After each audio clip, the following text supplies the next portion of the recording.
আজকে যে বিষয়টা নিয়ে আলোচনা করছি তা হচ্ছে সিম্পলিফিকেশন অফ ফ্র্যাকশন,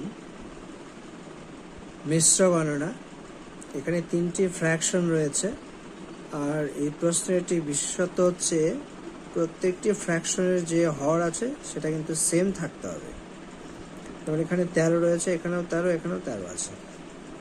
তো এই ধরনের অঙ্কের ক্ষেত্রে প্রথমে খাতা কলমে না করে ওরালে কিন্তু আনসার বের করা যায়। সেক্ষেত্রে আমাকে প্লাস এবং মাইনাসের বিষয়ের প্রতি ধ্যান দিতে হবে। এখানে রয়েছে প্রথমে এই যে ফ্র্যাকশনের সামনের যে ডিজিটটা, এটা হচ্ছে পূর্ণ সংখ্যা 6 রয়েছে, আর এখানে +4 রয়েছে, এটা পূর্ণ সংখ্যা। তাহলে এই দুটোকে আমাদের যোগ করে নিতে হবে। 6 আর 4 যোগ করলে হবে 10। এখানে একবার দেখাচ্ছি আমি, 6 + 4 = 10। -7 রয়েছে, তাহলে এটাকে সাবট্রাক্ট করে দিতে হবে।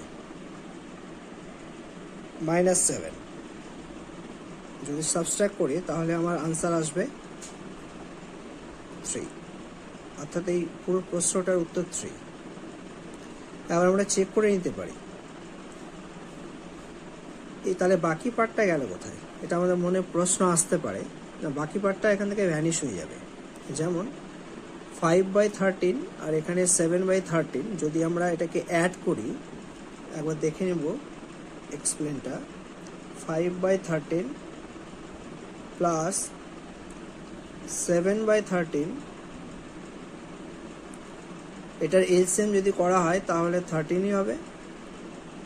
যেহেতু হর এবং এলসিএম সেম আছে, তাহলে উপরে লব দুটো অ্যাড করে দেব।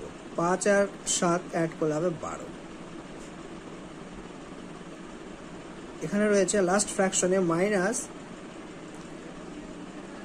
এটা তো পূর্ণ সংখ্যা, এটা কাজ শেষ হয়ে গেছে, তাহলে 12/13।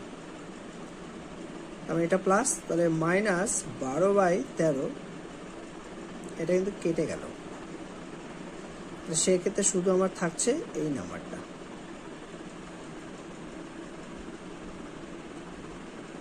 এইভাবে কিন্তু আমরা এই ধরনের অঙ্ক ক্ষেত্রে এই পদ্ধতি আমরা অ্যাপ্লাই করতে পারি।